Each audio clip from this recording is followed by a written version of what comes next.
And we are back. We are back. And so, as I indicated, you have Ryan Kelly.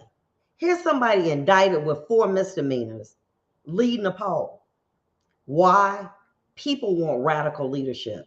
They want somebody who they believe is going to stand up to politicians and say, listen, we need to take back our country. We need to be concerned about domestic issues, and we don't need all of this other stuff.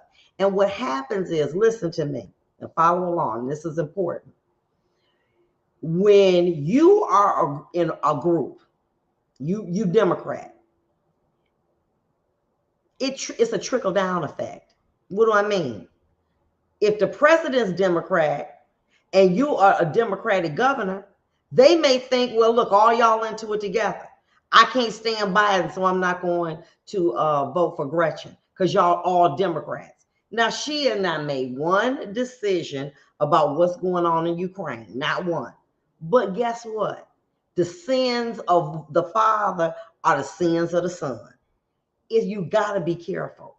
How else can you explain that a man that has been indicted, Ryan Kelly, of 4 misdemeanors, is leading Tudor Dixon in the polls for the Republican support? How do you explain that? Because people are tired. And, first of all, after what occurred with Roe v. Wade and Dodd, I'm going to be honest with you. I know that there are issues, significant issues with the Republican Party, abortion, gun control. We know that the officer, Lauren, would not have been killed had we had better gun control. In my mind, let me say this, there would have been greater safeguards in place. But guess what? I understand that, and I am concerned about that. But when you go to the market and you can't buy the things that you used to like to eat after you worked your butt off all day and night, okay? And you can't go special places. I can't even go to Belle Isle. If I decide, I put $30 in my car. I decided to go from Southfield, where my office is, ride down Belle Isle. I wrote all $30 out. That won't be happening again. So I'm stuck in the house. That is not fair to me. So my concern and my fear is that people could say, well, I can't have no kids anyway, so abortion don't bother me, okay? But I need to buy that ketchup, and I don't want to buy the ketchup for $3. So as a result, I'm not going to vote, or I'm going to vote Republican. This economy is in trouble. And right now, when people are in trouble, they want an alternative. Nobody wants this. But look at Boris Johnson. They got rid of him in England.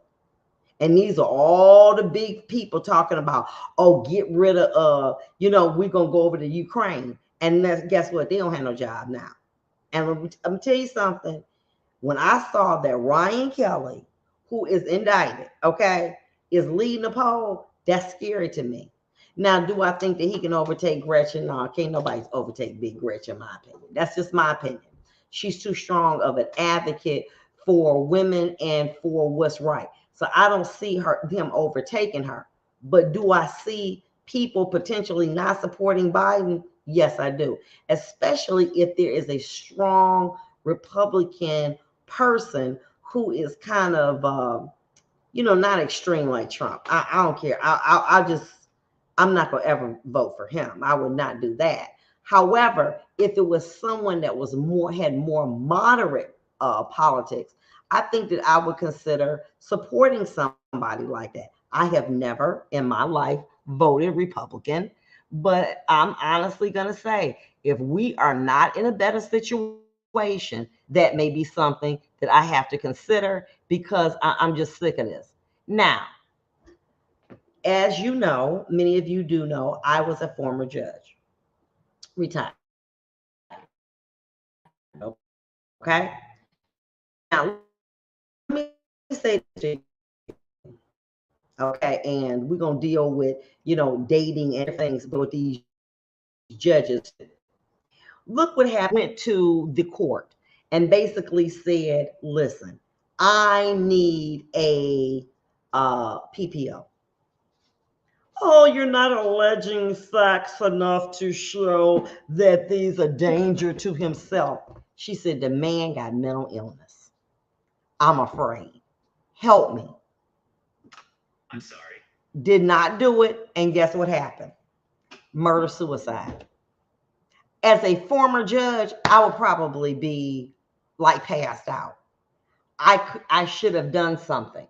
But what happened is they indicated that this person's name was Bo Savage, that he had gotten a gun. He was married to Tiffany, and he killed Tiffany and her 13-year-old son and her 58-year-old mother.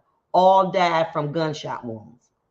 And here she was trying to she came 16 days after Tiffany filed for a personal protection order against her husband, citing in court records that she was divorcing him. He had mental illness. However, the judge, 82nd District Judge Troy Daniel, denied an immediate protection order.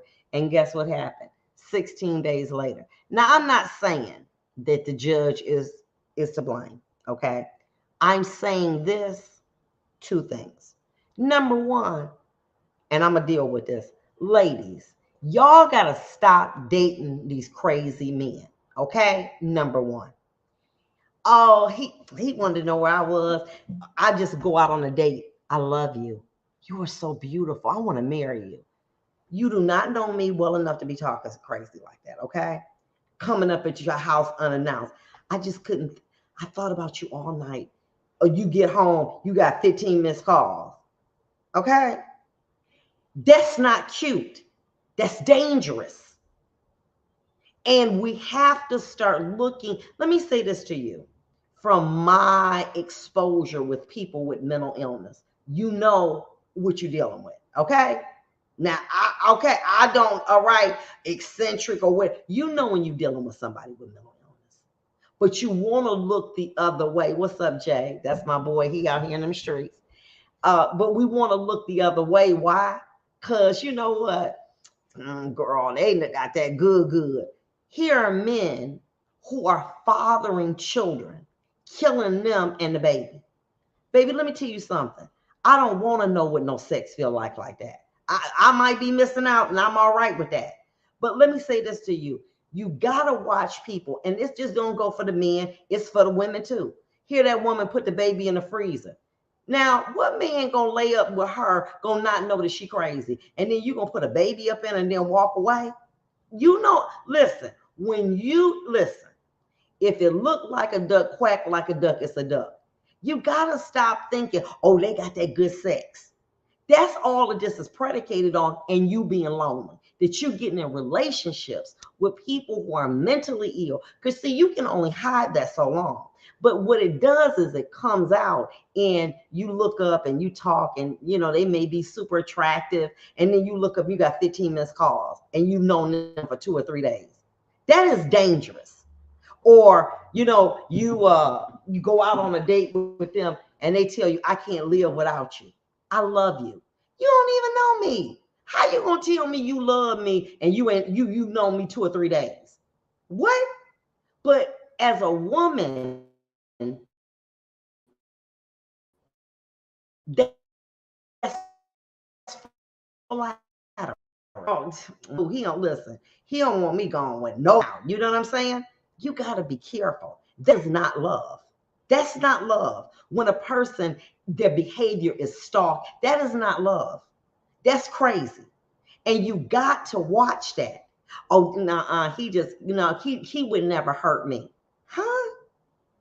You do not know what nobody is capable of. I just read the other day that a lawyer is alleged to have killed his son and his wife.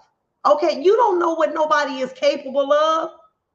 But I can say that in my belief, it's probably that they have good sex and they saying the right things, but they coming up like, what's going on? Baby, slow down for a minute. I love you. I want to spend the rest of my life with me. You just met me. You do not know what I be doing. How you want to spend the rest of your life with me? Because of my job? Because what? Because why? Something's wrong with you. You got to watch it. And then what does she say? He's not taking his medicine. When a person who is suffering from mental illness does not take their medicine, they are a threat to themselves and to others. But ladies, you may be dating somebody who don't even get medicine, okay? Who trying to self-medicate, smoking weed and drinking. They're erratic. You know what I'm saying? Spontaneous, unnecessarily so, aggressive. These are signs. That's not love. I can't live without you. You just met me. Baby, let me tell you something. Let me go. I remember going out one time with a guy, and it was something minor. I lived in a gated community. Left flowers at my door, unannounced. He never came back again. I don't play that. Okay, we'll be back.